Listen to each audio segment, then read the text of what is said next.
ইতিহাস বলছে নির্বাসন সবসময় সমাপ্তি নয়, কখনো কখনো সেটি হয়ে ওঠে আরো বড় প্রত্যাবর্তনের সূচনা। বিশ্ব রাজনীতিতে বহু নেতার মতো বাংলাদেশেও আলোচনায় এখন একটি নাম, তারেক রহমান।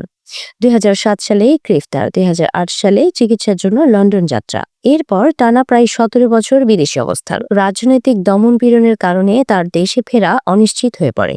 কিন্তু ২০২৪ সালের ৫ই আগস্ট রাজনৈতিক পট পরিবর্তনের পর ২০২৫ সালের ২৫শে ডিসেম্বর দেশে ফেরেন তিনি। অল্প সময়ের মধ্যেই ত্রয়োদশ জাতীয় সংসদ নির্বাচনে বিএনপি ২/৩ আসনে জয়লাভ করে। ১৭ই ফেব্রুয়ারি তিনি প্রধানমন্ত্রী হিসেবে শপথ নেন।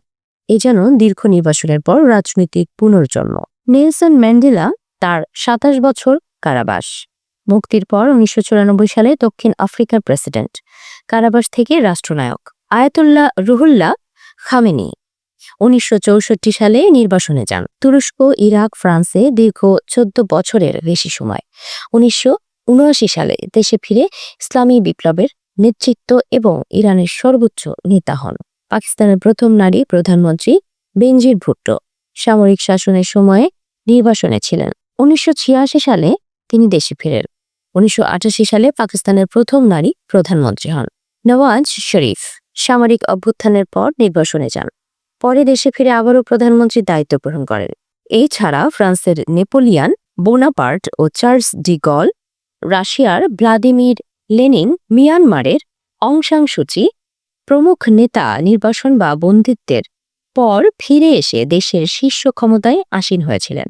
রাজনৈতিক প্রতিকূলতা সবসময় শেষ কথা নয়, কখনো তা নেতাকে আরো সংগঠিত, আরো পরিণত করে তোলে। নির্বাসন বা বন্দিত্ব একটি নেতার জনপ্রিয়তা ও প্রতীকী অবস্থানকে বাড়িয়ে দেয়। দীর্ঘ রাজনৈতিক অস্থিরতার পর বৃহৎ গণ আন্দোলনের পটভূমিতে ও দলীয় পুনর্গঠন ও তরুণ নেতৃত্বের সমন্বয়ে তারেক রহমানের প্রত্যাবর্তন ঘটেছে। এটি কেবল ব্যক্তিগত প্রত্যাবর্তন নয়, বরং একটি রাজনৈতিক ধারার পুনরুত্থান। তার জন্য তারেক রহমানের চ্যালেঞ্জও কম নয়। ইতিহাসে দেখা গেছে প্রত্যাবর্তনের পর শুরু হয় আসল পরীক্ষা, যেমন অর্থনীতি, সুশাসন, আন্তর্জাতিক সম্পর্ক ও রাজনৈতিক স্থিতিশীলতা।